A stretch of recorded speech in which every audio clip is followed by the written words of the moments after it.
मंच पर मेरे साथ पवन है,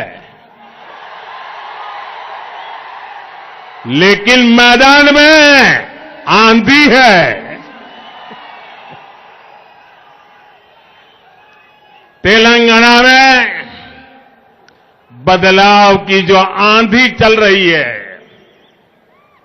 उसे इस विशाल जनसभा में भी महसूस किया जा सकता है।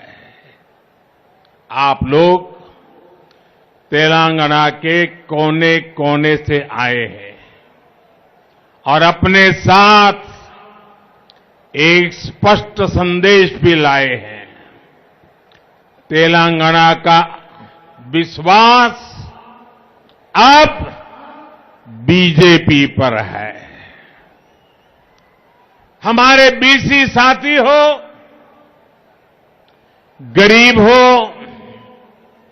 दलित हो, एसटी, एससी भाई बहन हो, सभी ने तेलंगाना में परिवर्तन का मन बना लिया है। पिछले 9